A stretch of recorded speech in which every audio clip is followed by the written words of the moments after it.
ये ब्रूस्टो के A3 size के पेपर्स यूज़ किए हैं।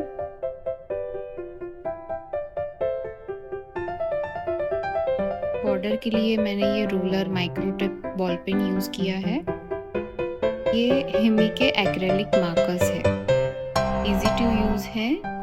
इससे फिर आपको एक्रेलिक लिक्विड कलर्स की ज़रूरत नहीं पड़ती।